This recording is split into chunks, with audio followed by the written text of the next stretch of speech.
शुक्लां भरधरं विष्णुं शशिवर्णं चतुर्भुजं प्रसन्नवदनं ध्यायेत् सर्वविघ्नोपशान्तये। ॐ सहना भवतु, सहनौ भुनक्तु, सह वीर्यं करवावहै, तेजस्विनावधीतमस्तु मा विद्विषावहै। ॐ शान्तिः शान्तिः शान्तिः। अगजानन पद्मार्कं गजाननमहर्निशम् अनेकदन्तं भक्तानाम् एकदन्तमुपास्महे। श्रीमहागणपतये नमः।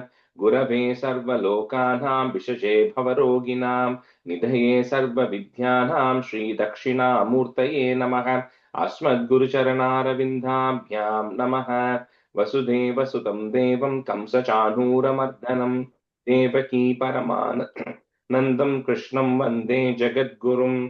ज्ञानानन्दमयं देवं निर्मलस्फटिकाकृतिम् आधारं सर्वविद्यानां श्रीहयग्रीवमुपास्महे। श्रीहयग्रीवमूर्तये नमः। सरस्वति नमस्तुभ्यं वरदे कामरूपिणि विद्यारम्भं करिष्यामि सिद्धिर्भवतु मे सदा। श्रीमहासरस्वत्यै नमः।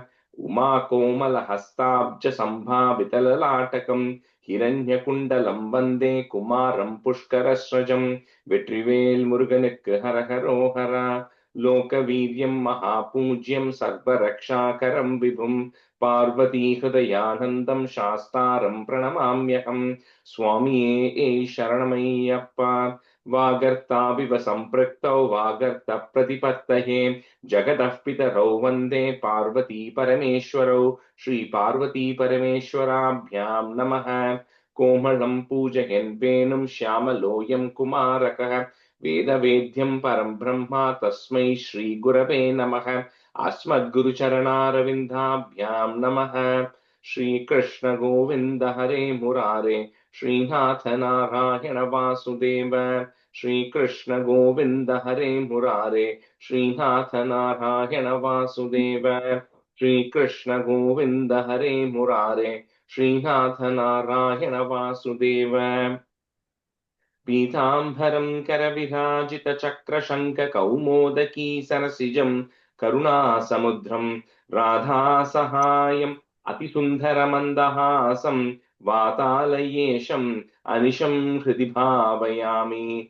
कृष्णो रक्षतु मां चराचरगुरुः कृष्णं नमस्ये सदा। कृष्णेनैव सुरक्षितोऽहमसकृत् कृष्णाय दत्तं हनः। कृष्णादेव समुद्भवो मम विभो कृष्णस्य दासोऽस्म्यहम्। कृष्णे भक्तिरचञ्चलास्तु भगवन् हे कृष्ण तुभ्यं नमः। श्रीगुरुवायूरप्पा शरणं नम्राणां सन्निधत्ते सततमपि पुरस्तैरणभ्यर्थितानपि आर्तान् कामानजस्रं वितरति परमानन्दसान्द्रां गतिं च। इत्थं निःशेषलभ्यो निरवधिकफलः पारिजातो हरे त्वं क्षुद्रं तं शक्रवाटी ध्रुममभिलषति व्यर्थमर्त्यव्रजोऽयम्। श्रीगुरुवायूरप्पा शरणं श्रीभट्टपादम् अनिशं हृदि भावयामि। वंशीविभूषितकरात् नवनीरधाभात् पीताम्बरात् अरुणबिम्बफलाधरोष्टात् पूर्णेन्दुसुन्दरमुखात् अरविन्दनेत्रात् कृष्णात् परं किमपि तत्त्वमहं न जाने। കൈരണ്ടും കൂപ്പി ഞാൻ വീണ്ടും ഇറക്കുന്നു നീരജലോചന നിന്നോടായി. ഏതീനു മഞ്ഞനെ കുമ്പിടേണ്ട തോറും രീതിയിൽ നീ എന്നെ പാലിക്കുന്നായി. കൃഷ്ണ ഹരേ ജയ കൃഷ്ണ ഹരേ Jaya Krishna Hare Jaya Krishna Hare. Good morning, everyone. Welcome to the class. Okay, so I think we'll do a review of 41 and 42 today. Madhu, can you do one, and then Padmaja Mekundam, can you do one? 41 or 42 either. Yeah, I'll do 41. Okay. Shri Krishnaya Parabrahmane Namaha. Dasakam 41. Putana Sharira Daha Varnanam. Vajreshwara Shaurivacho Nishamya समाव्रजन् नध्वनिभीतचेताः निपिष्टनिःशेषतरुं निरीक्ष्य कञ्चित् पदार्थं शरणं गतस्त्वाम्. The first word of first and the second line. This is Brajeshwara. You said Okay. Vajreshwara. Sorry, Brajeshwara. Correct. Brajeshwara. And then the second line, first word, Nishpishta. निष्पिष्टनिःशेष. Okay, sorry. निशम्य गोपी वचनादुदन्तं सर्वेऽपि गोपा विस्मयान्धाः त्वत्पातितं घोरपिशाचदेहं देहुर्विदुरेथ कुठारकृत्तम् त्वत्पीतपूतस्तनतच्छरीरात् तमुच्छलन्नच्चतरो हि धूमः. Samuchalan Uchataro. No. It's a U sound. समुच्चलन्नुच्चरतो हि धूमः.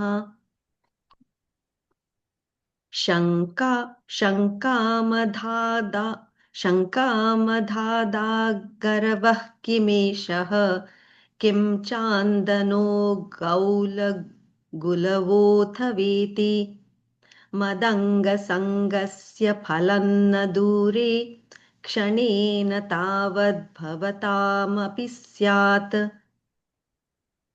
इत्युल्लपन्वल्लवत.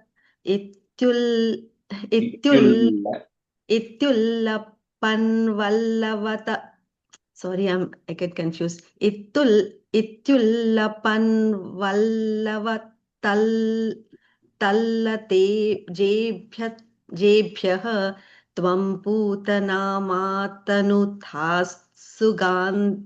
सुगन्धिम्. Yeah, you got it correct, but each of those words has a il and a la.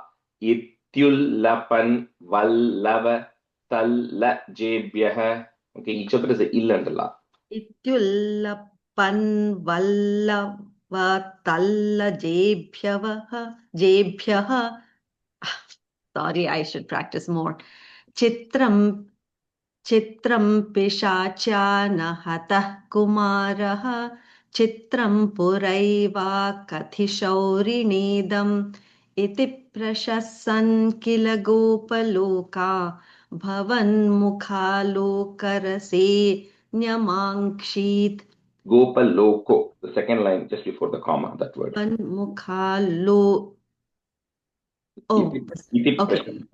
किल गोपलोको भवन्मुखालोकरसेन्यमाङ्क्षीत् दिने दिनेऽथ प्रतिवृद्धलक्ष्मीः अक्षीणमाङ्गल्यशतो व्रजोऽयं भवन्निवासादैवासुदेव प्रमोदसान्द्राः परितो विरेजे गृहेषु ते कोमलरूपहासमिथः कथाः सङ्कुलिताः कमन्यः वृत्तेषु कृत्येषु भवन्निरीक्षा समागताः प्रत्यहमत्यनन्दन् अहो कुमारो मयि दत्तदृष्टिः स्मितं कृतं मां प्रतिवत्सकेन ये हि मामित्युपसार्यपाणि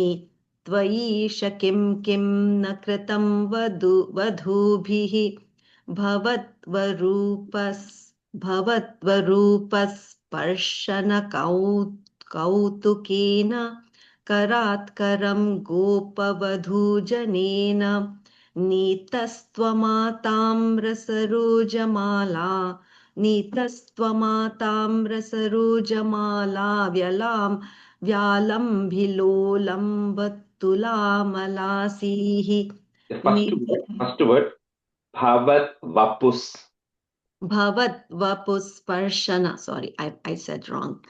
निपाययन्ती स्तनमङ्गकगं त्वां विलोकयन्ती वदनं हसन्ती दशां यशोदा कतमान्न भेजे सतादृशः पाहि हरे गदान्मां श्रीकृष्णाय परब्रह्मणे नमः।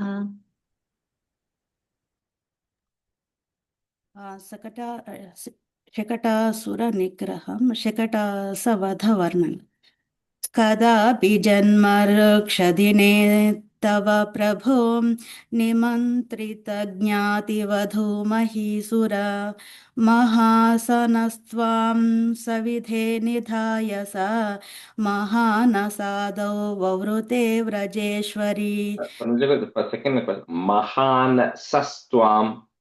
महानस महानसस्त्वां सविधे निधाय सा महानसादौ ववृते व्रजेश्वरी ततो भवत्राणनियुक्तबालक प्रभीतिसङ्क्रन्दन सङ्कुलारवैः विमिश्रमश्राविभवत्समीपतः परिस्फुटद्दारुचटचटरवः ततस्तदा कर्णनसम्भ्रमाश्रमप्रकम्पि वक्षोजभरा व्रजाङ्गनाः भवन्तमन्तर्ददृशः समन्ततो विनिष्पतदारुणदारुमध्यगम् शिशोरहो किमभूतिदिद्रुतं प्रधाव्यानन्दः पशुपाश भूसुराः भवन्तमालोक्य यशोदया धृतं समाश्वसन्नश्रुजलार्द्रलोचनाः तावद्विदूरमुपकर्णितघोरघोषः व्यजृम्भि Sorry, it's Kaskonu Kautas, stanza 5, right? Kaskonu Kautas. sorry. I changed. Yeah.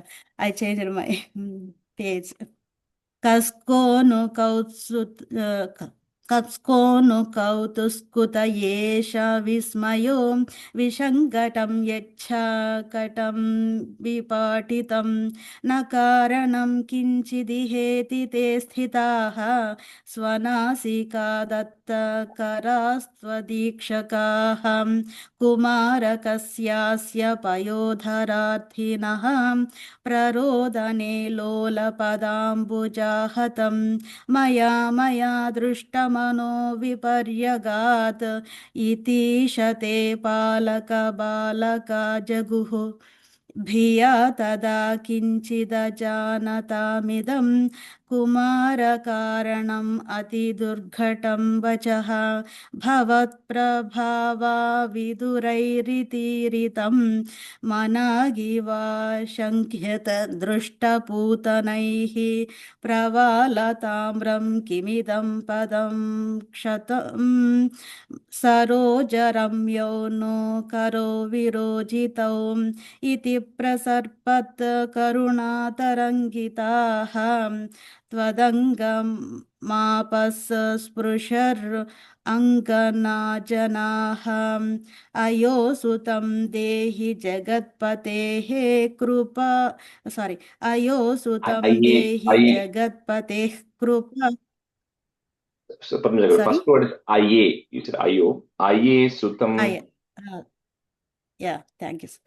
आये सुतं देहि जगत्पतेः कृपातरङ्गपतात् परिपातमद्य मे इति स्म सङ्गृह्य पिता त्वदङ्गकं मुहुर्मुहुश्लिष्यति जातकण्टकः First line, Jagat Patehe. The Visarga will take a H. Ich sound. Aye Sutam Dehi Jagat Pateh Kripa Taranga Patat. Yeah, sure.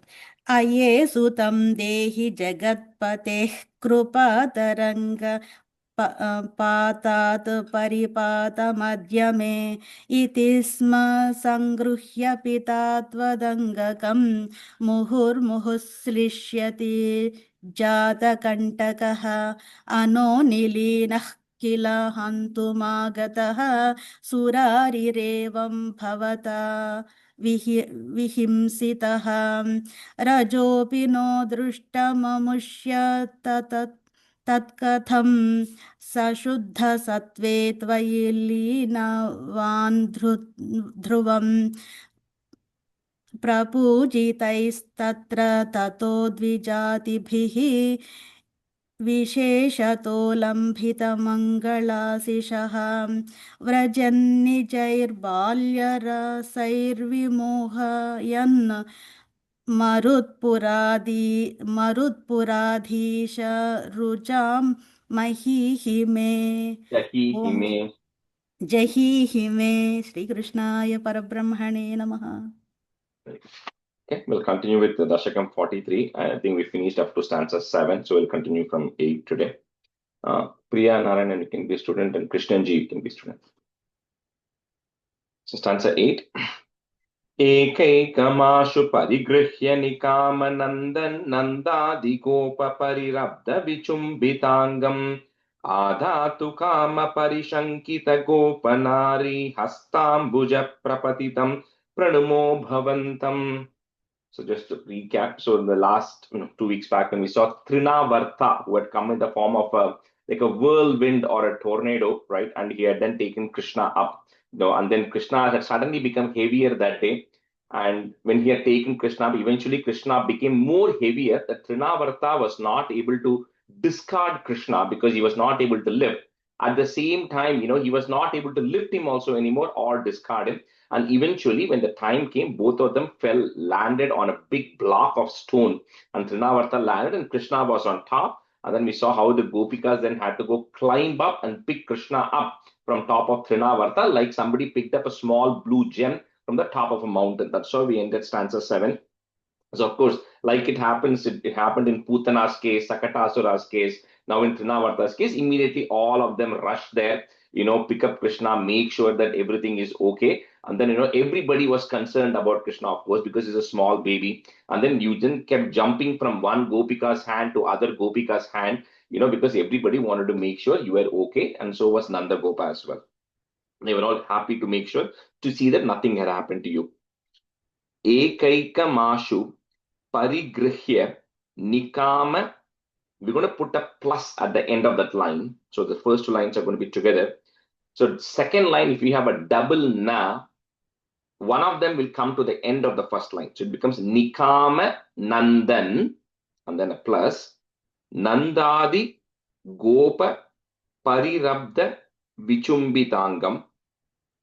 Chumbitangam is to kiss. So vichumbitangam is they were just passing you around and they all embraced and kissed you. Adatu kama parishankita gopa nari, long e, put a plus again, hastambuja prapatitam pranumo bhavantam. Each of those two lines are together. Ekaikamashu parigrihya nikamanandan nandadigopa parirabdha vichumbitangam Adatu kama parishankita gopanari hastambuja prapatitam pranumo bhavantam. एकैकमाशु परिगृह्य निकामनन्दन् नन्दादिगोपपरिरब्धविचुम्बिताङ्गम् आधातु कामपरिशङ्कितगोपनारी हस्ताम्बुजप्रपतितं प्रणुमो भवन्तम् एकैकमाशु परिगृह्य निकामनन्दन् नन्दादिगोपपरिरब्धविचुम्बिताङ्गम् आधातु कामपरिशङ्कितगोपनारी हस्ताम्बुजप्रपतितं प्रणुमो भवन्तम् एकैकमाशु परिगृह्य निकामनन्तन् नन्तादिगोपपरिरप्तविजुम्बिताङ्गम् आतादु कामपरिशङ्कितगोपनारी हस्ताम्बुजप्रपतितं प्रणुमो भवन्तम् एकैकमाशु परिगृह्य निकामनन्तन् नन्तादिकोपरिरप्तविजुम्पिताङ्कम् आदातु कामपरिशङ्कितगोपनारी हस्ताम्बुजप्रपतितं प्रणुमो भवन्तम्. That's a nine. भूयोऽपि किन्नु कृणुमः प्रणतार्तिहारी गोविन्द एव परिपालयतात् सुतं नः इत्यादि मातरपितृप्रमुखैस्तदानीं सम्प्रार्थितस्त्वदवनाय विभो त्वमेव. So like it happens every single time, they all, oh Krishna, pray to you as Lord Hari or as Lord Narayana, thanking you for protecting you. Because who else will they pray to, right? So that's what they all do. And Nanda Gopa says, we've all done so many good deeds in our past lives. We have done so many good deeds in this current Janmam that our baby is somehow escaping all of these things. So all these incidents keep happening to our child, but somehow he's coming through unscathed. Right? It is all because of the good deeds we have done, right? And then, he remembered what Vasudeva had told him when he had gone to pay taxes in Dasakam 40, saying that, you go back, bad deeds, bad omens are going to happen. However, everything will be fine for Krishna. So Nanda Gopa is also recollecting all of that. And then they all prayed for your own welfare, Krishna. Bhuyopi kinnu krinumaha, put a F, krinumah, pranatarti hari, comma, Govind एव परिपालयतात् सुतं नः इत्यादि मातर पितृ प्रमुखैस्तदानीं सम्प्रार्थितस्त्वदवनाय विभो त्वमेव भूयोऽपि किन्नु कृणुमः प्रणतार्तिहारी गोविन्द एव परिपालयतात् सुतं नः इत्यादि मातर पितृ प्रमुखैस्तदानीं सम्प्रार्थितस्त्वदवनाय विभो त्वमेव.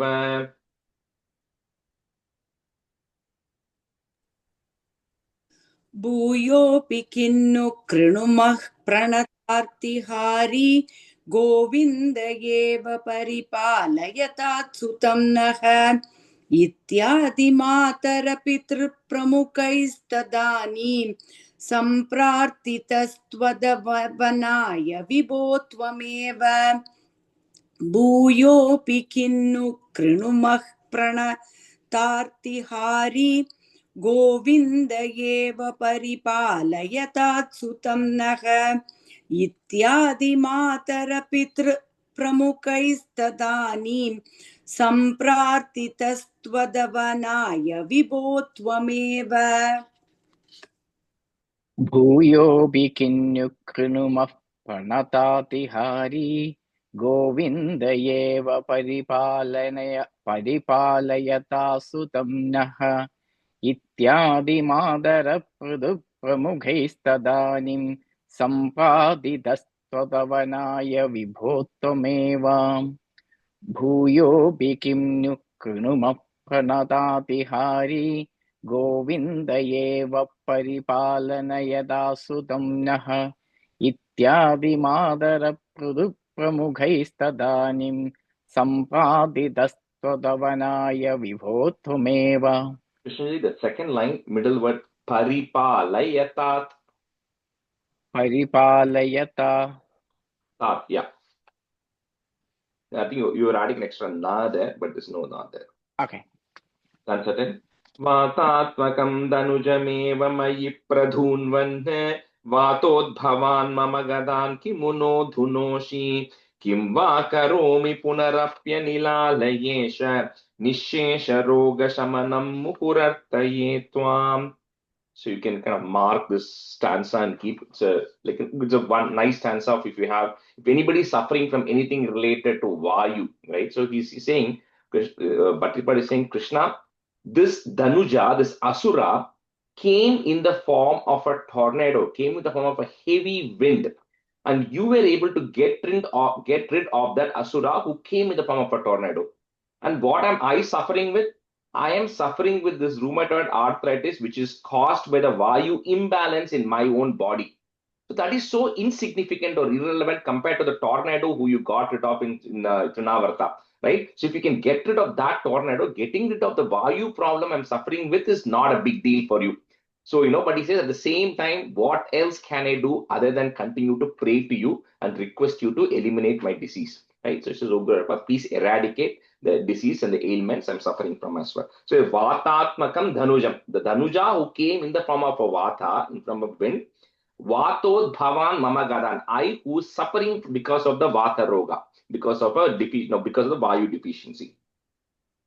So Vatatmakam Dhanujameva Mai Pradhunvanne, comma, Vatod Bhavan Mama Gadan, Kimu no Dhunoshi, short e, Kim va Karomi Punarapya Nilalayesha, comma, Nishesha Roga Shamanam Muhurartaye Twam.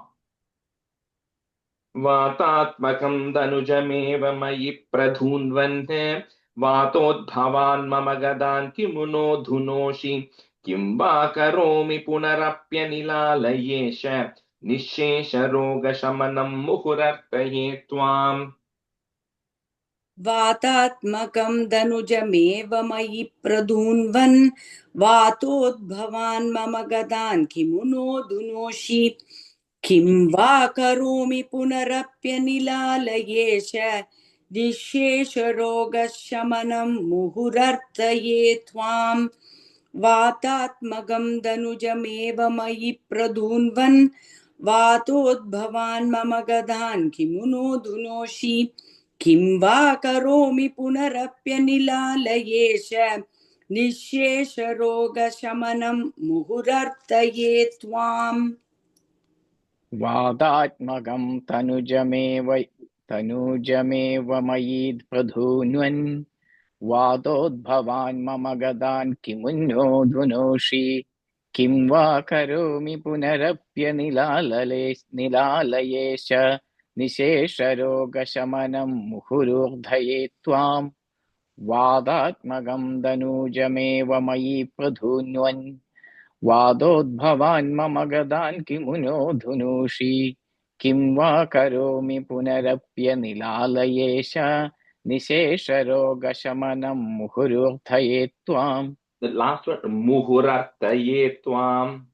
मुहुरर्थये त्वाम्. Krishnaya Parabrahmane Namaha.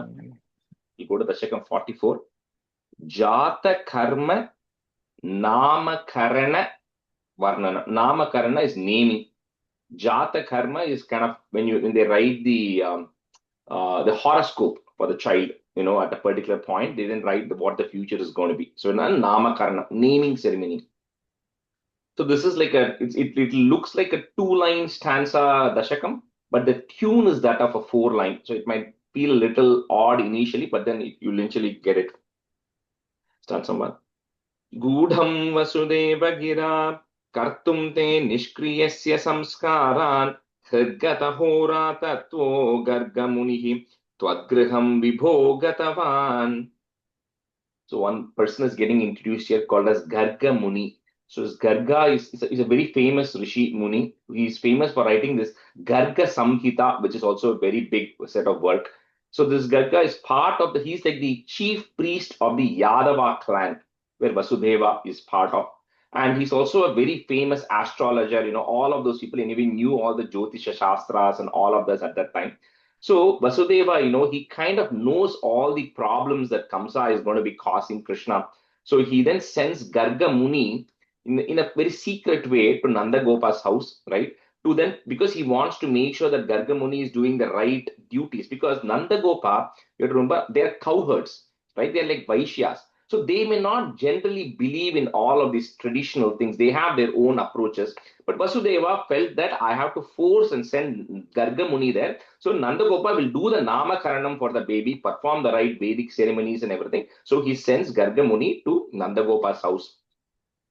So Gudham Vasudeva Gira, comma, Kartum te Nishkriyasya Samskaran Hrid Gata Hora Tattvo Gargamunihi. So that is that is there. Remove it, put a visarga comma. Gargamunihi. Tvat griham vibho gatavan. Gudham vasudeva gira kartum te nishkriyasya samskaran hridgata hora tatvo gargamunihi twadgriham vibho gatavan. गूढं वसुदेवगिरा कर्तुं ते निष्क्रियस्य संस्कारान् हृद्गतहोरतत्वो गर्गमुनिः त्वद्गृहं विभो गतवान् गूढं वसुदेवगिरा कर्तुं ते निष्क्रियस्य संस्कारान् हृद्गतहोरतत्वो गर्गमुनिः त्वद्गृहं विभो गतवान् गूढं वसुदेवगिरा कर्तुं ते निष्क्रियस्य संस्कारान् हृद्गदहोरात् ततो गर्गमुनिः त्वद्गृहं विभो भगतवान् गूढं वसुदेवगिरा कर्तुं ते निष्क्रियस्य संस्कारान् हृद्गदहोरात् ततो गर्गमुनिः त्वद्गृहं विभो गतवान्. The second line, first word, tatvo, double it there. Tattva. Ora tatvo. That's it. Nandhota nanditatma vrindishtam manayannahum yaminam mandasmitadhramuche tvatsamskaran vidhatum utsukadhihi. So when Nandagopa saw that Garga Muni has come, of course, he's a famous person. So Nandagopa was like, extremely satisfied that a great rishi like this is coming to his house. So because when the moment you look at Garga Muni itself, Nandagopa felt this is like absolute, he knows about him, but he looks at him and says, with just looking at you, I can tell that, you are extremely wise. I've heard about, your knowledge of the Jyotisha Shastra and everything. So it's really a blessing because people like that don't come to other people's house, but you have come into my house. So it's really a blessing. So he then comes in. And of course, Vasudeva doesn't, Garga Muni or Vasudeva don't want to prompt anything to Nandagopa. So it has to come in him. So Nandagopa automatically, the moment he looked at Garga Muni, said, you know what, I'm having so many problems in my house. This child of mine is constantly getting tormented. Something or the other has been going wrong the last 1 year. So since you have come, why don't you perform the Namakaranam for my son, for both my sons, the Rama and Krishna at this time? They have not been named yet. So why don't you perform the Namakaranam and also write what is their future, right? Write about their horoscopes and please do this to both of my children. So, Nandota Nanditatma, comma, Vrindishtam Manayannamum Yaminam Manda Smitardram Uche, comma, Twat Samskaran Vidhatum, I'm just breaking at that ma, Vidhatum Utsukadihi. Nandhota Nanditatma Vrindishtam Manayannamum Yaminam Mandasmitadраmuche Twatsamskaran Vidhatum Utsukadhihi.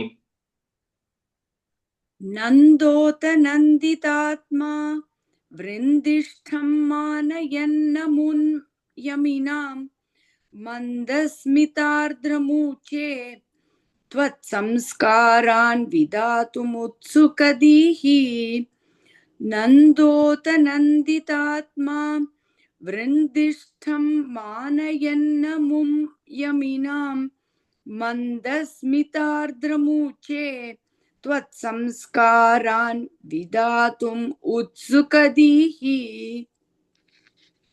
नन्दोद्धनन्तिदात्मा वृन्दिष्टं मानयन्नमुं यमिनां मन्दस्मितार्धमुच्चे त्वत्संस्कारान् विधातुम् उत्सुकदीः नन्दोद्धनन्तिदात्मा वृन्दिष्टं मानयन्नमुं यमिनां मन्दस्मितार्धमुच्चे त्वत्संस्कारान् Vidhatum utsukadhihi. Krishnaji, that Yaminam is coming at the last word of the first line.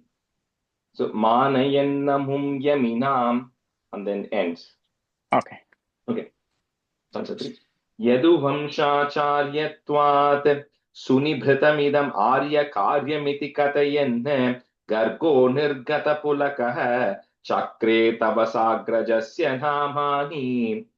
So of course, Garga Muni, when he's being told that, you need to do the Namakaranam for Krishna and Balaraman, Garga Muni knows because he's going to tell later. So he's of course getting, Nirgata Pulakaha. He's getting horripilation all over his body because he knows that this is an incarnation of a Bhagavan which has happened, and he now needs to go do the Namakaranam for the child. So he's feeling very excited about it. Then he tells Nanda, listen, Kamsa has been told, as we know, that the eighth child who he tried to kill from Devaki was not the right child. And we all know it has been told that the eighth child has been born somewhere. Kamsa knows that. And he's been on a killing spree of trying to get rid of the child. I, Gargamuni, am the rishi of the priest of the Yadava dynasty. So they all know my connection to Vasudeva. So if I end up coming here and doing this Namakaranam for your newborn child or 1-year-old child, Kamsa is smart.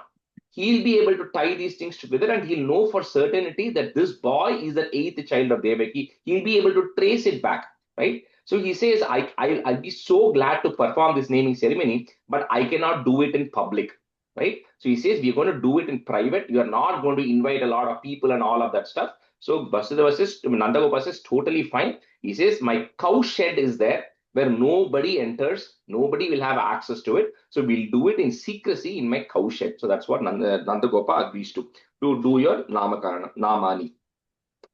Yadu Vamshacharyatvat, one long word, comma. Sunibhritam idam arya. I'm just breaking that ma. Sunibhritam idam arya karyamiti katayan, comma. Gargo nirgata pulakaha. That ish goes away, puts a visarga comma, pulakaha. Chakre tava sagrajasya namani, short e. Yaduvamshacharyatvat sunibhritamidam arya karyamiti katayan gargo nirgata pulakaha chakre tava sagrajasya namani. Oh, Priya, mute little.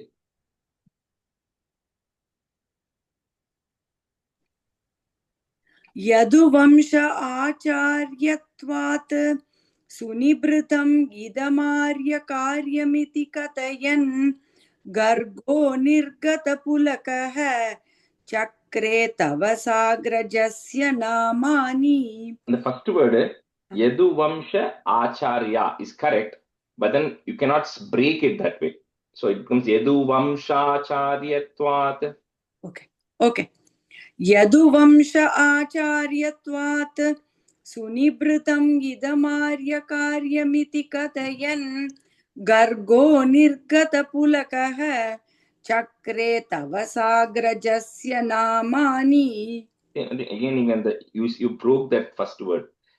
Say it to यदुवंशाचार्यत्वात्. Yaduvamshacharya. यदुवंशाचार्यत्वात्. Yeah, correct. यतुवंशाचार्यत्वात् सुनिभृतम् इदमार्यकार्यमिति कथयन् गर्गो निर्गतपुलकः चक्रे तव साग्रजस्य नामानि. यदुवंशाचार्यत्वात् सुनिभृतमिदमार्यकार्यमिति कथयन् गर्गो निर्गतपुलकः चक्रे तव साग्रजस्य नामानि. Katamasya nama kurve sahasranamno hyanantanamno va iti nunam gargamunihi chakre tava nama rahasi vibho. So Gargamuni, Vasudeva, Nandagopa, Yashoda, and then the two child, right, Krishna and Balarama, they are in the cow shed. So now Gargamuni decides to perform the Namakarana. So he starts off by saying, how Katamasya Nama Kurve, how can I name, what can I name this boy? He says, because this boy, Sahasranamna, he's got thousands of names. Ananta Nam. It's got infinite number of names, right? Like even Sahasranamam also, Bhishma says that, there are like so many names, but Rishibhif Parigitani. So these are the 1,000 select names that the rishis meditate on. So I'm going to tell you those 1,000 names. Doesn't mean there are only 1,000 names, right? So here Gargamuni says, how can I name this child? I'm just I have to come up with a name now, which is going to be very difficult because he knows it cannot be one of those 1,000 names which is going to be there in Sahasranamam in the future. Anyway, so with that, with a rahasi, in a secret, he then decides to do your naming ceremony. Katamasya nama kurve, comma, sahasra namno, hyananta namno va, iti noonam gargamunihi. That ish goes away, puts a visarga comma, gargamunihi. Chakre tava nama rahasi vibho. Katamasya nama kurve sahasranamno hyanantanamno va iti noonam gargamunihi chakre tava nama rahasi vibho.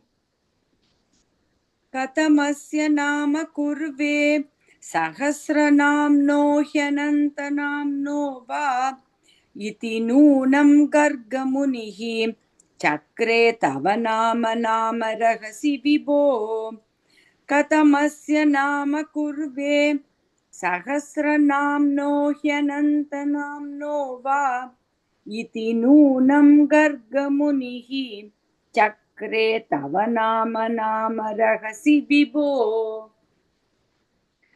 कथमस्य नाम कुर्वे सहस्रनाम्नो ह्यनन्तनाम्नो वा इति नूनं गर्गमुनिः चक्रे तव नाम रहसि विभो कथमस्य नाम कुर्वे सहस्रनाम्नो ह्यनन्तनाम्नो वा इति नूनं गर्गमुनिः चक्रे तव नाम रहसि विभो.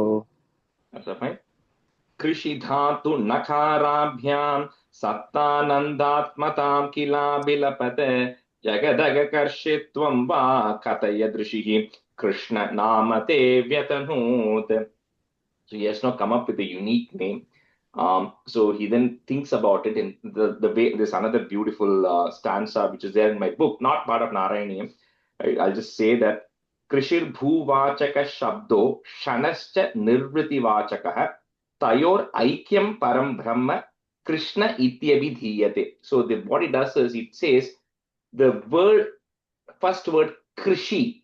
Krishi, like Kisan, right? We say in Hindi. Right? The Krishi refers to a farmer or agriculture, but it refers to the land or earth.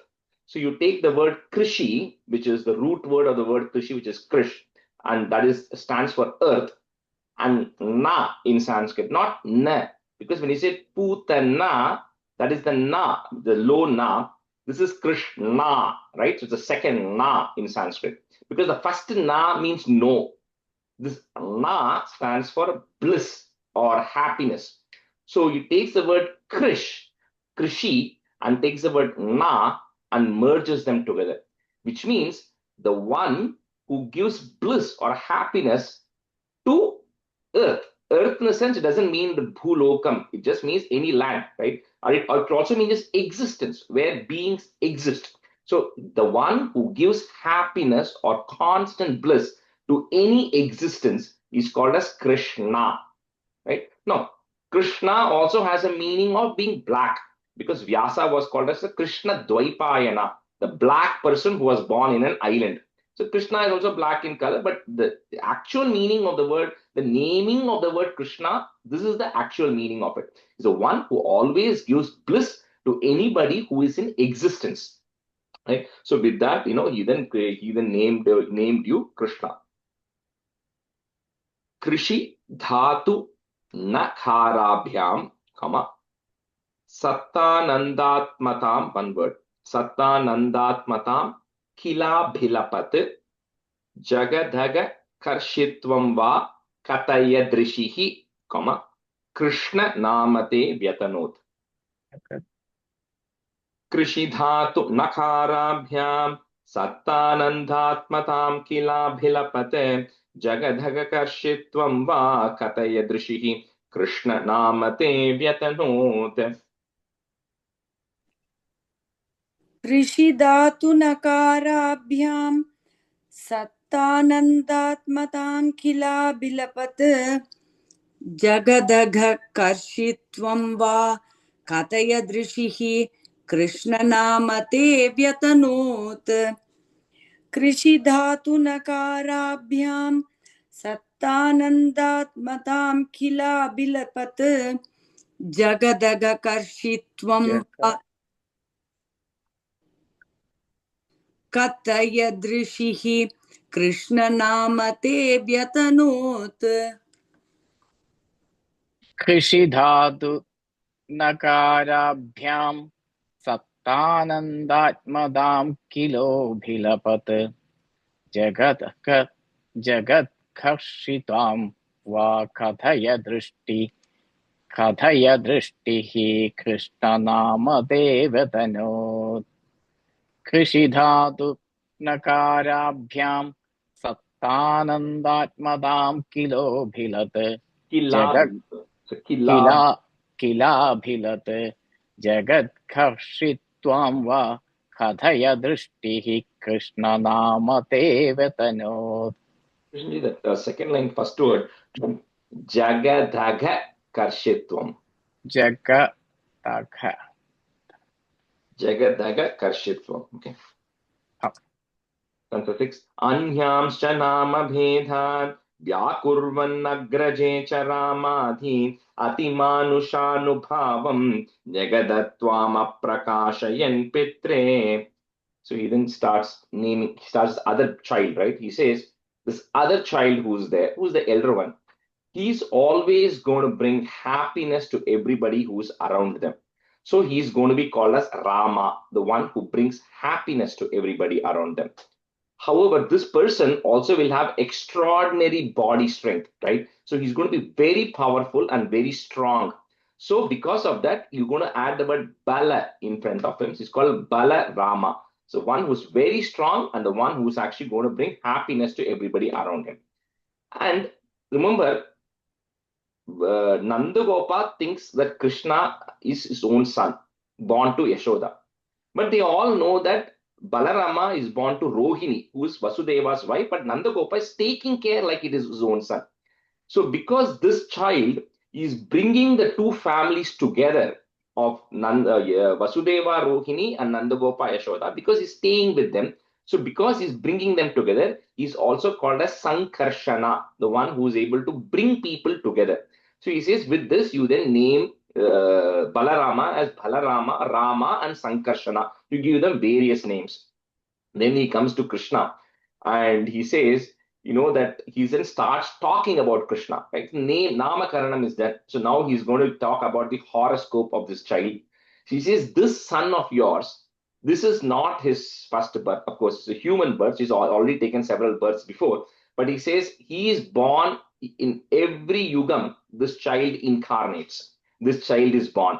And every time he takes a different color when he's actually born. This Janmam, he's being born in a very dark black color, but he has taken, I have a lot of details about this boy. That's what Gargamuni says. And, he goes on through a few stanzas, but in this stanza, he says he's been born in every yugam. Every yugam he's born, he's got several names that has been given to him. And in this yugam, he's born to you. He's born right now in this black in color.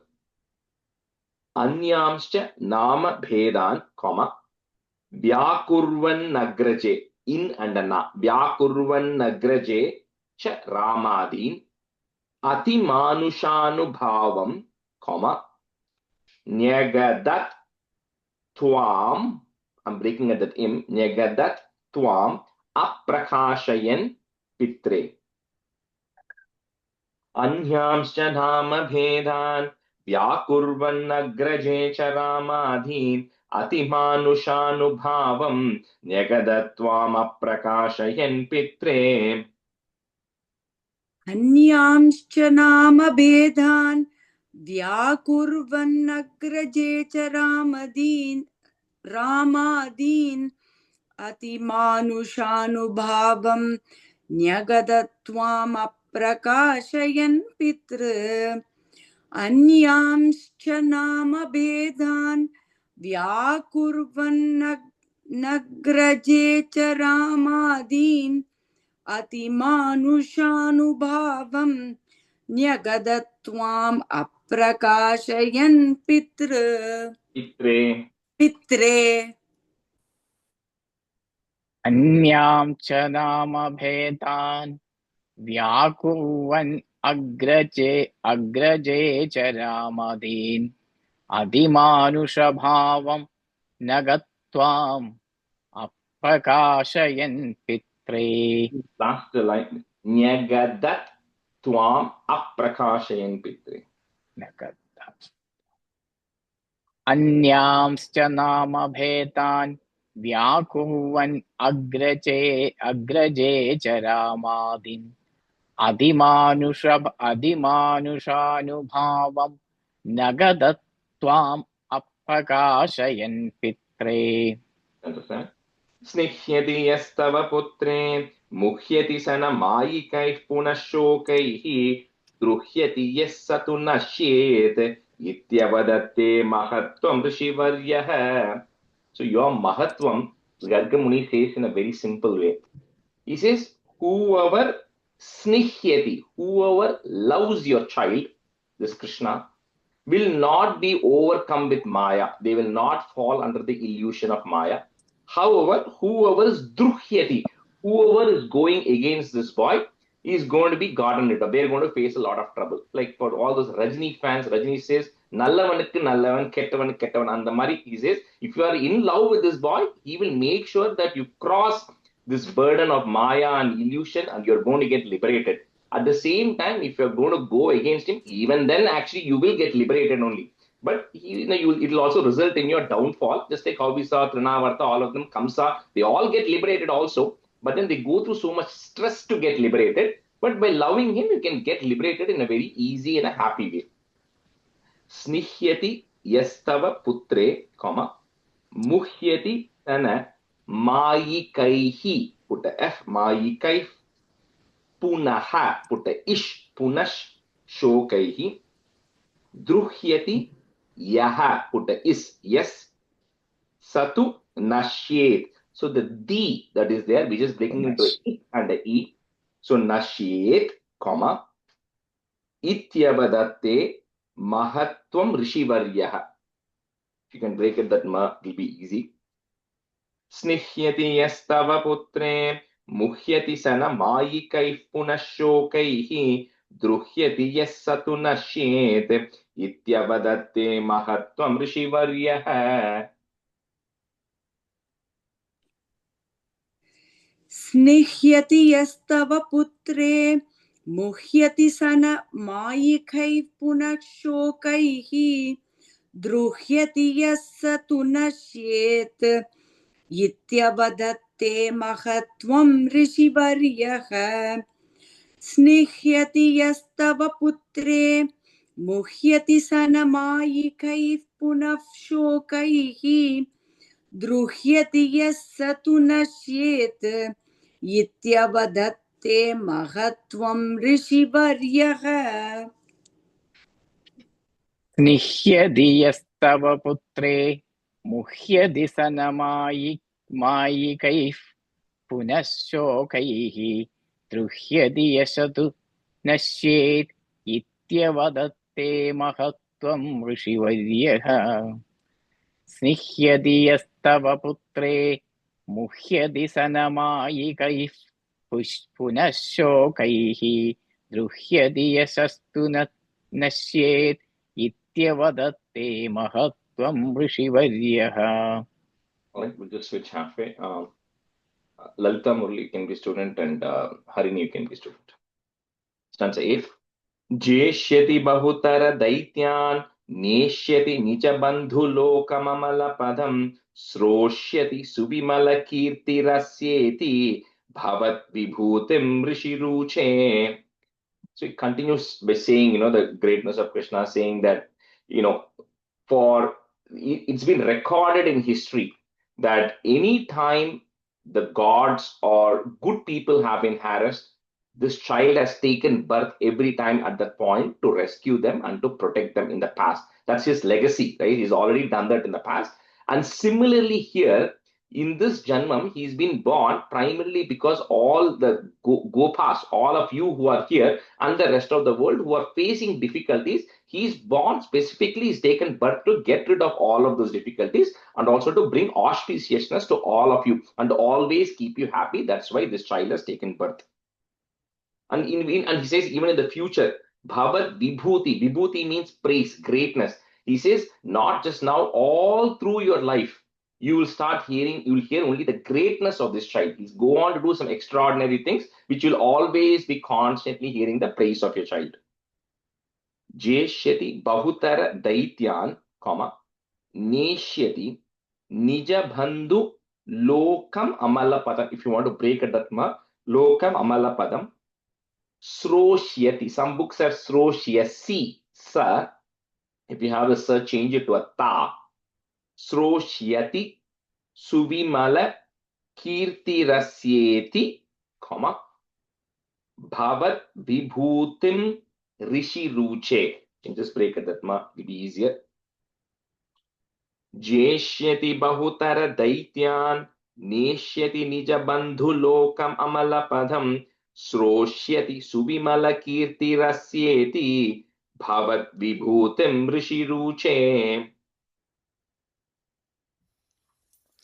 जेष्यति बहुतर दैत्यान् नेष्यति निजबन्धुलोकममलपदं श्रोष्यति सुविमलकीर्तिः अस्येति भवद्विभूतिमृषिरुचे.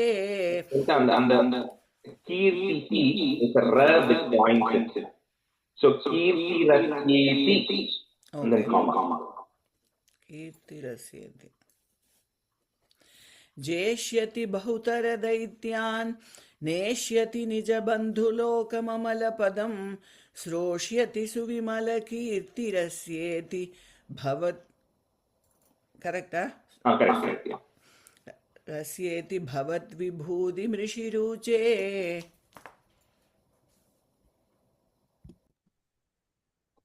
जेष्यति बहुतर दैत्यान् नेष्यति निजबन्धुलोकममलपदं श्रोष्यति सुविमलकीर्तिरस्येति भवद्विभूतिमृषिरुचे.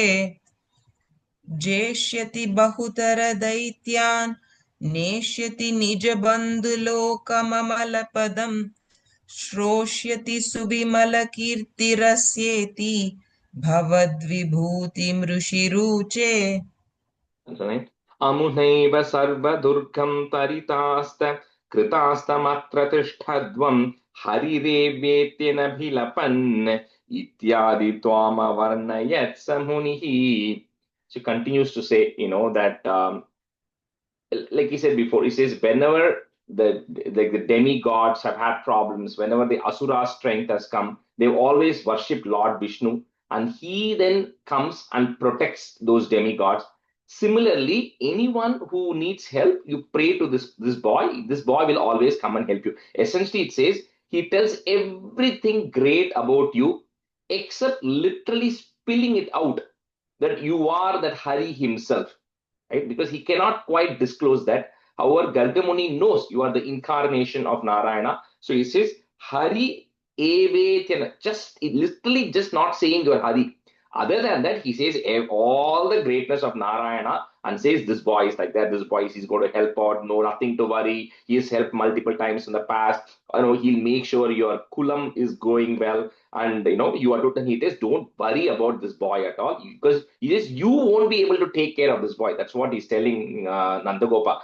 Don't think that you are protecting him. He's there to protect you. It's the other way around. So he says, don't worry and stress about it. So he then talks about the greatness of Krishna and Balarama. Amunaiva sarva durgam taritastha, comma, kritastamatra tishtadvam harirevetyena bhilapanne. That entire word, you cannot break it. So harirevetyena bhilapanne, comma. So it will be an in and a ni for those who are following Sanskrit. It becomes an in, comma. Next word starts with the E. ityadi tvama varnayat samunihi. So this Nandagopa keeps this a secret. He doesn't tell this to anybody. Later on, we'll see, when all the other things of Krishna is happening later on in the other Dashakams, when everybody is really beginning to feel suspicious, saying that it is impossible for a child to do all this.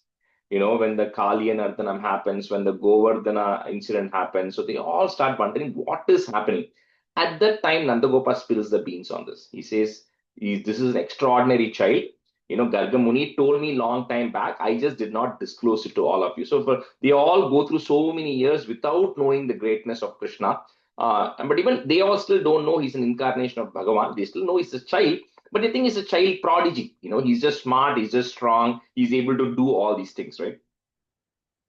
Amunaiva sarva durgam taritasta kritastamatra tishtadvam harirevetyanabilapan ityadi tvamavarnayat munihi. अमुनैव सर्वदुर्गं तरितास्थ कृतास्तमत्र तिष्ठध्वं हरिरेवेद्यनभिलपन् इत्यादि त्वामवर्णयत् स मुनिः अमुनैव सर्वदुर्गं तरितास्थ कृतास्तमत्र तिष्ठध्वं हरिरेवेद्यनभिलपन् इत्यादि त्वामवर्णयत् स मुनिः.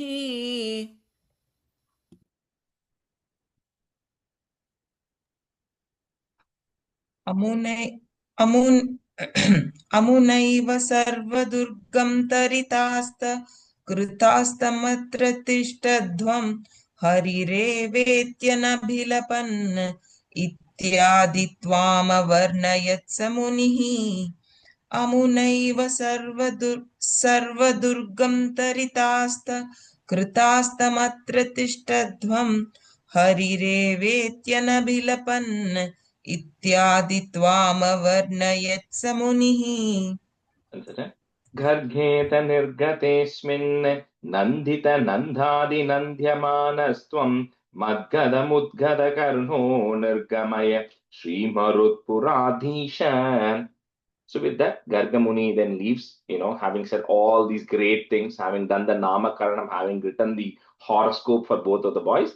And Nanda Gopa and everybody is Nandita. They're all very happy, because they all say your son is great. Everybody's going to feel happy. Parents are going to feel happy. And they are very happy that they don't have to worry. That is the main concern for them, is they don't have to worry about this boy, right? Which is what Garga Muni has said. So with that, O Guru Ayappa, please eradicate all the ailments I have. Gargeta nirgatesmin, nandita nandadi nandyamanastvam madgadam udgata karuno nirgamaya, Shri Marutpuradhisha. Gargeta nirgatesmin nandita nandadi nandyamanastvam madgadam udgata karuno nirgamaya Shrimarutpuradhisha. गर्गेत निर्गतेऽस्मिन् नन्दित नन्दादि नन्द्यमानस्त्वं मद्गदमुद्गदकरुणो निर्गमय श्रीमरुत्पुराधीश. गर्गेथ निर्गतेऽस्मिन् नन्दित नन्दादि नन्द्यमानस्त्वं मद्गदमुद्गदकरुणो निर्गमय श्रीमरुत्पुराधीश. गर्गेत निर्गेतस्मिन् नन्दित नन्दादि नन्द्यमानस्त्वं मद्गदमुद्गतकरुणो निर्गमय श्रीमरुत्पुराधीश.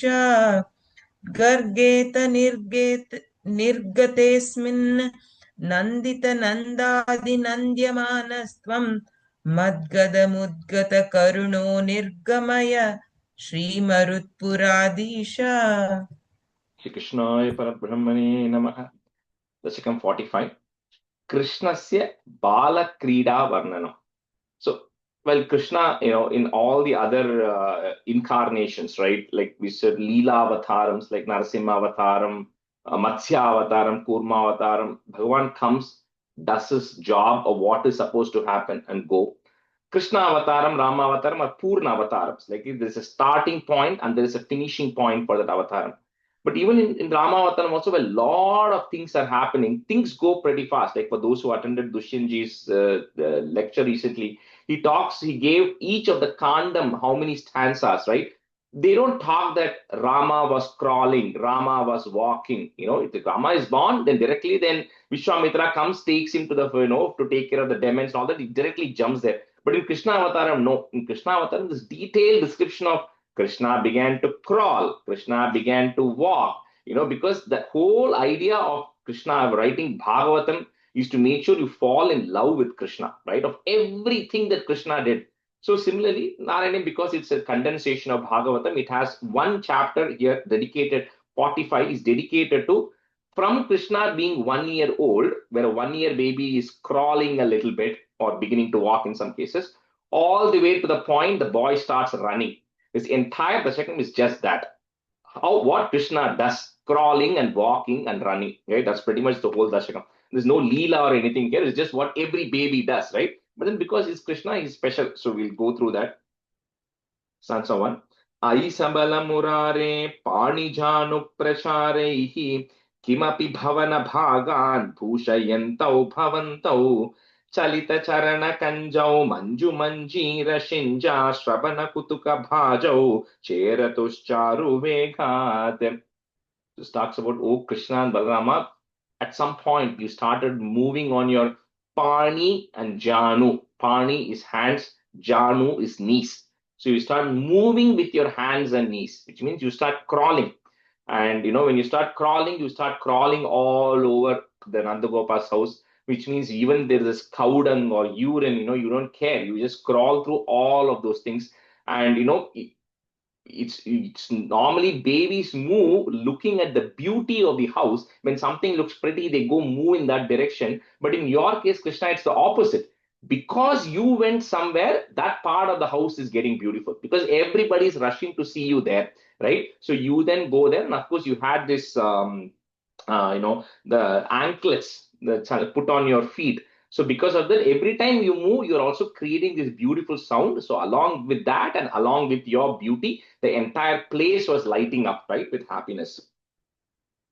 Ai sabala murare pani janu pracharaihi, kimapi bhavana bhagan bhushayantau bhavantau chalita charana kanjau manju manjira shinja, put a plus, shravana kutuka bhajau cheratush charu vegat. Manjiram is referring to that anklets which is put around the feet. Ai sabala murare pani janu pracharaihi kimapi bhavana bhagan bhushayantau bhavantau chalita charana kanjau manju manjira shinja shrabana kutuka bhajau cheratu charu vegat. Ai sabala murare पाणिजानु प्रचारैः किमपि भवन भागान् भूषयन्तौ भवन्तौ चलितकर्णकञ्जौ मञ्जुमञ्जीरसिञ्जा श्रवणकुतुकभाजौ चेरतुश्चारुवेगात् अयि सबलमुरारे पाणिजानुप्रचारैः किमपि भवनभागान् भूषयन्तौ भवन्तौ चलितचरणकञ्जौ मञ्जुमञ्जीरसिञ्जा श्रवणकुतुकभाजौ चेरतुश्चारुवेगात्. And the Chakrapani, another Pani in a hand, right? Chakrapani, one who holds Chakra. One who holds Chakra in Pani Gram. We do it. Yeah, good. Yes. अयि सबलमुरारे पाणिजानुप्रचारैः किमपि भवनभागान् भूषयन्तौ भवन्तौ चलितचरणकञ्जौ मञ्जुमञ्जीरशिञ्जा श्रवणकुतुकभाजौ चेरतुश्चारुवेगात् अयि सबलमुरारे पाणिजानुप्रचारैः किमपि भवनभागान् भूषयन्तौ भवन्तौ चलितचरणकञ्जौ मञ्जुमञ्जीरशिञ्जा श्रवणकुतुकभाजौ चेरतुश्चारुवेगात्. Answer 2.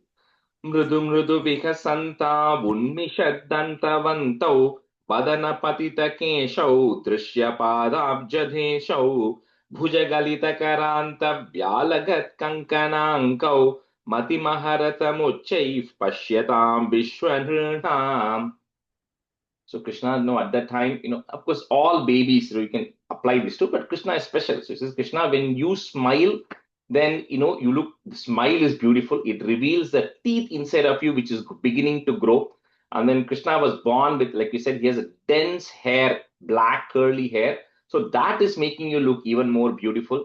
And, they put the armlets, right? Armlets are things you put around the top of the arm. So because those are loose, it is all kind of falling down and becoming like your bracelets. And with all of these things, you start walking around, right? And like all of you know, it says Adaram Maduram, Vadanam Maduram, Nayanam Maduram, Hasitam Maduram. Then Hridayam Maduram says, whatever you do, Krishna, you smile, it is beautiful, your face is beautiful, your eyes are sweet and charming. If you the Hasitam, and you laugh, it is also beautiful. So with that, overall, you are very charming and beautiful. I don't have to say individual things, right? So same thing they're also saying here, saying everything you do is beautiful. Later on, that applied to Rajini. For Minu will know the song Ni Narandal Nadaya song, which applied to Rajini. Nagma sang, but anyway. So originally it was applied to Krishna, and that's what they're describing here. That you're just so charming, that when you're so charming, then of course all of these gopikas cannot take their eyes off of you, right? They're always following you everywhere, and they're getting so attached to you, because that was the intention of this Krishna avatar, was to make sure that you love Krishna as a human, as a baby, as a boy later on, and as an adult later on, right? It doesn't matter if that he was God incarnate himself. Mridu mridu Vihasanta Unmishat. So you cannot break that word. If you, in case you have Vihasantau Unmishat, it's just a sandhi which is joined. So Vihasanta Unmishat Dantavantau, comma, Badana Patita Keshau, Drishya Padabja Deshau, Bhuja Galita Karanta Vyala Gat Kankanankau, comma, Matim aharatam uchchaihi, put a F to join. Matim aharatam uchchaif pashyatam vishwa nrunam. Mridu mridu vihasanta unmishadantavantau badana patita keshau drishya padabjadeshau bhujagalita karanta vyalagat kankanankau matim aharatam uchchaif pashyatam vishwa nrunam. मृदु मृदु विहसन्ता उन्मिषद्दन्तवन्तौ वदनपतितकेशौ दृश्यपादाब्जदेशौ भुजकलितकरान्तव्यालगत्कङ्कणाङ्कौ मतिमहरतमुच्चैः पश्यतां विश्वनृणाम् मृदु मृदु विहसन्ता उन्मिषद्दन्तवन्तौ वदनपतितकेशौ दृश्यपादाब्जदेशौ भुजकलितकरान्तव्यालगत्कङ्कणाङ्कौ मतिमहरतमुच्चैः पश्यतां विश्वनृणाम् मृदु मृदु विहसन्ता उन्मिषद्दन्तवन्तौ वदनपतितकेशौ दृश्यपादाब्जदेशौ भुजगलितकरान्तव्यालगत्कङ्कणाङ्कौ मतिमहरतमुच्चैः पश्यतां विश्वनृणाम् मृदु मृदु विहसन्ता उन्मिषद्दन्तवन्तौ वदनपतितकेशौ दृश्यपादाब्जदेशौ भुजगलितकरान्तव्यालगत्कङ्कणाङ्कौ मतिमहरतमुच्चैः पश्यतां विश्वनृणाम्. I'll do 3 and 4 meaning together. Anusarati Janaughe Kautuka Vyakulakshe, comma, Kimapi Krita Ninadam Vyahasantau Dravantau Valita Vadana Padmam Prishtato Datta Drishti, comma, Kimiva Na Vidadhate Kautukam Vasudeva. अनुसरति जनौघे कौतुकव्याकुलाक्षे किमपि कृतनिनादं व्याहसन्तौ द्रवन्तौ बलितवदनपद्मं पृष्ठतो दत्तदृष्टि किमिव न विदधाते कौतुकं वासुदेव अनुसरति जनौगे कौतुकव्याकुलाक्षे किमपि कृतनिनादं व्याहसन्तौ द्रवन्तौ वलितवदनपद्मं पृष्ठतो दत्तदृष्टि किमिव न विदधाते कौतुकं वासुदेव अनुसरति जनौघे कौतुकव्याकुलाक्षे किमपि कृतनिनादं व्याहसन्तौ द्रवन्तौ वलितवदनपद्मं पृष्ठतो दत्तदृष्टि किमिव न विदधाते कौतुकं वासुदेव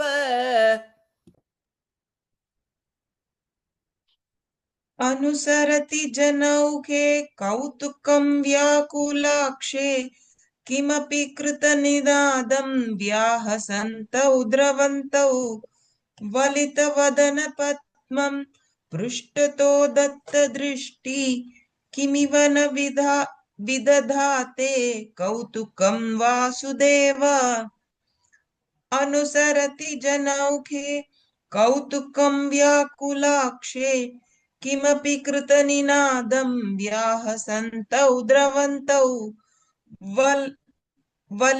वलितवदनपद्मं पृष्ठतो दत्तदृष्टि किमिव न वददाते कौतुकं Vasudev The fourth line, Harini, vidadhate.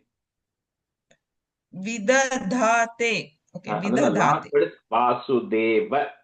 Vasudev Yeah. Vasudev okay thank you द्रुतगतिषु पतन्तावुत्थितौ लिप्तपङ्कौ दिवि मुनिभिरपङ्कैः सस्मितं वन्द्यमानौ द्रुतमतजननीभ्यां सानुकम्पं गृहीतौ मुहुरपि परिरब्धौ द्राग्युवां चुम्बितौ च.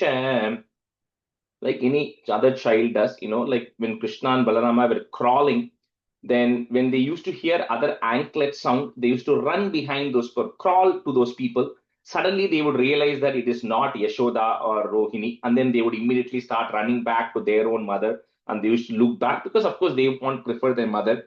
Then they came to the point where they started to walk. So, like any child, when they start to walk, they're going to fall. So, you see, similarly, Krishna and Balaram also, when they were walking, they were falling into the mud and then getting dirty and all of that. So, he says the sages are thinking, Krishna, seriously, like you are acting so much, right? It's not like you are actually falling there, but you, Krishna, are walking and falling there only to give these people the experience of having a small child and loving the child. Otherwise, Krishna is not going to fall when he's walking, right? But like any other child, Krishna and Balaram were walking, they were tripping on it, they were falling in the mud, they were falling in the cow dung, and eventually they all used to rush to Yashoda and Rohini, and then they used to take care of them. So with this, they were giving bliss to all the people of Gopa. So the main thing which is getting called out here, and this is going to come again in Dashakam 51, is it talks about how no matter how you love everybody, your children is always your most favorite for most people, majority, maybe exceptions, right? Always your child is more precious to you. But the difference in Vraja was that because this is bliss in itself, which is incarnated as a child, all these gopikas and the gopas loved Krishna a bit more than their own children, right? So that is why they were actually able to enjoy all this, because being around Krishna is bliss all the time. So when that bliss itself is incarnated, how can you not love that person more than your own child, right? Which is what they all experience, which is why they keep talking about it so many times, is these gopikas and the gopas were an exception. They loved Krishna more than their own child. Druta gatishu patantavutitau lipta pankau, comma, divi munibhira pankaihi, put is to join, munibhira pankais sasmitam vandyamano drutamata jananibhyam sanukampam grihitau, comma, muhurapi parirabdhau Drag yuvam chumbitau cha. So they used to then eventually hug you and kiss you. Drutagatishu patanta vuttitau lipta pankau divi munibhirapankai sasmitam vandyamanau drutamata jananibhyam sanukampam grihitau muhurapi parirabdhau dragyuvam chumbitau cha. Rajesh பதந்தௌ இல்லையா பதந்தா தானே first line Patantau. Patantau. Okay. If you have patantau and uttitau, if you have two different words, and the au and u will get merged. It's patanta ஓ okay uttitau. धृतगतिषु पतन्ता उत्थितौ लिप्तपङ्कौ दिवि मुनिभिरभङ्गैः सस्मितं वन्द्यमानौ धृतमथ जननीभ्यां सानुकम्पं गृहीतौ मुहुरपि परिरब्धौ द्राक्युवां चुम्बितौ च धृतगतिषु पतन्ता उत्थितौ लिप्तपङ्कौ दिवि मुनिभिरभङ्गैः सस्मितं वन्द्यमानौ धृतमथ जननीभ्यां सानुकम्पं गृहीतौ मुहुरपि परिरब्धौ द्राग्युवां चुम्बितौ च. The first and third line is through sound. I'm having a sound. Drutagati. Drutamata. Okay. Drutamatha. Druta. Druta. Okay. Drutamata. Thank you. द्रुतगतिषु पतन्ता उत्थितौ लिप्तपङ्कौ दिवि मुनिभिरपङ्कैः सस्मितं वन्द्यमानौ द्रुतमत जननीभ्यां सानुकम्पं गृहीतौ मुहुरपि परिरब्धौ द्राग्युवां चुम्बितौ च. And in the third line, last word, that is grihitau. गृहीतौ. Okay. द्रुतगतिषु पतन्ता उत्थितौ लिप्तपङ्कौ दिवि मुनिभिरपङ्कैः सस्मितं वन्द्यमानौ द्रुतमत जननीभ्यां सानुकम्पं गृहीतौ मुहुरपि परिरब्धौ द्राग्युवां चुम्बितौ च. I'll do two more quickly and stop. Snutakucha bharamanke dharayanti bhavantam taralamati yashoda stanyada dhanya dhanya kapata pashupa madhye mugdaha sankurante dashana mukula hridyam vikshya vaktram jaharsha. Like every time, no matter how much these gopas or gopikas enjoy all the activities of Krishna, at the end of the day, Krishna is always going to come back to Yashoda because he has to drink milk from Yashoda. So he says, Yashoda is dhanya dhanya. You are extremely fortunate, O Yashoda, because at the end, Krishna is going to come back to you. He's going to lie down on your lap and then you are going to breastfeed him, right? So there's no doubt about it. And in between all of that, as like any baby does, as he's drinking the milk, he's very happy because he's getting fed. So he smiles. And when he smiles, you then, Ashoda, enjoy that beautiful smile of Krishna and you're able to see his teeth when he's smiling. And then you also cherish that.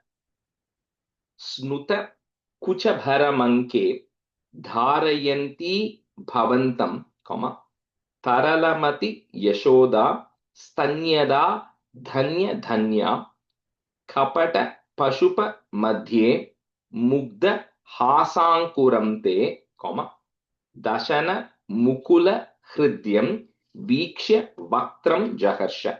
Kapata pashupa means you, Krishna, who is an acting like a cowherd boy, like a small baby. Snuta kucha bharamanke dharayanti bhavantam taralamati yashoda stanyada dhanya dhanya kapata pashupa madhye muktaha sankurante dashana mukula hridyam vikshya vaktram jaharsha. स्नुतकुच भरमङ्के धारयन्ती भवन्तं तरलमति यशोदा स्तन्यदा धन्य धन्या कपटपशुपमध्ये मुग्धहासाङ्कुरन्ते दशनमुकुलहृद्यं वीक्ष्य वक्त्रं जहर्ष. स्नुतकुच भरमङ्के धारयन्ति भवन्तं तरलमतियशोदा स्तन्यदा धन्यधन्या कपटपशुपमध्ये मुग्धहासाङ्कुरन्ते दशनमुकुलहृद्यं वीक्ष्य वक्त्रं जहर्ष स्नुतकुचभरमङ्के धारयन्ति भवन्तं तरलमतियशोदास्तन्यदा धन्यधन्या कपटपशुपमध्ये मुग्धहासाङ्कुरं ते दशनमुकुलहृद्यं वीक्ष्य वक्त्रं जहर्ष स्नुतकुचभरमङ्के धारयन्ति भवन्तं तरलमतियशोदास्तन्यदा धन्यधन्या कपटपशुपमध्ये मुग्धहासाङ्कुरं ते दशनमुकुलहृद्यं वीक्ष्य वक्त्रं जहर्ष. One more. तदनु चरणचारी दारकैः साकमारान् निलयततिषु बालचापल्यशाली भवनशुकविलालान् वत्सकांश्चानुधावन् कथमपि कृतहासैर्गोपकैर्वारितो भूः. So now they begin to start running. Of course, like any boy, when they start running, they are running all over, right? And then they are no exceptions, Krishna and Balaraman, because they're cowherd, they're living amongst farm animals.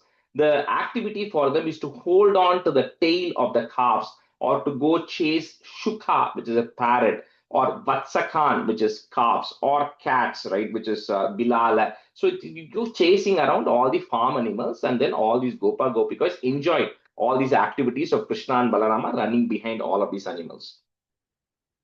Tadanu Charana Chari Darakais, put a plus at the end of that line. The two lines are going to go together.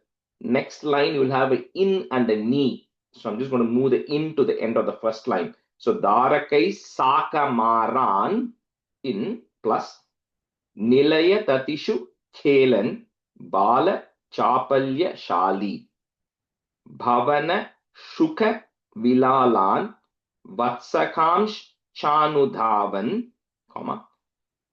Kathamapi Krita Hasair Gopakair Varito Bhuhu. Tadanu Charanachari Darakai Sakamaran Nilayatati Shukhelan Balachapalya Shali Bhavana Shukavilalan Vatsakamshanudhavan Kathamapi Kritahasair Gopakair Varito Bhuhu. तदनुचरणचारी दारकैः साकमारान् निलयत् ततिषु खेलन् बालचापल्यशाली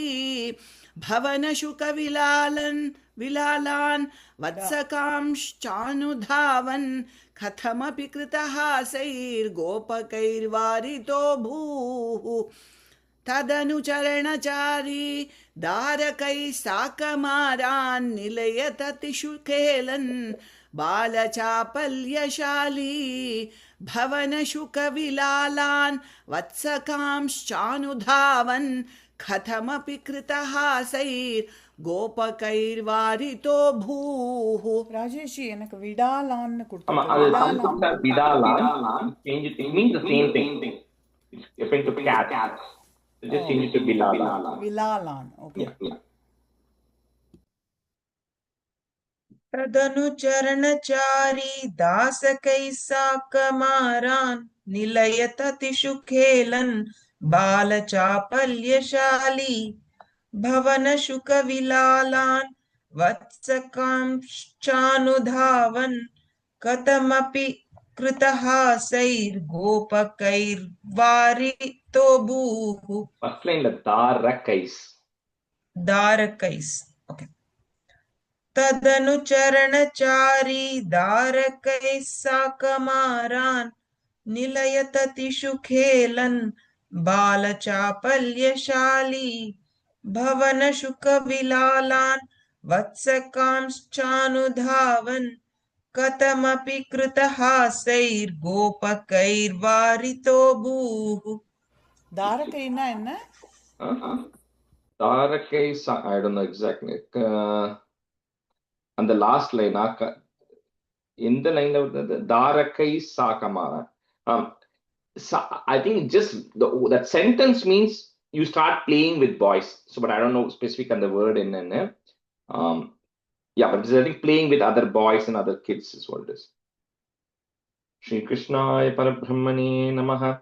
Sandhanandhavabodhatmakamanupamitam kaladeshavadibhyam nirmuktam nityamuktam nigamashatasahasrena nirbhasyamanam aspashtam drishtapatre punarurupurushartatmakam brahmatattvam tattavadbhati sakshat guru pavanapure hanta bhagyam jananam कायेन वाचा मनसेन्द्रियेर्वा बुद्ध्यात्मना वा प्रकृते स्वभावात् करोमि यत् सकलं परस्मै नारायणायेति समर्पयामि.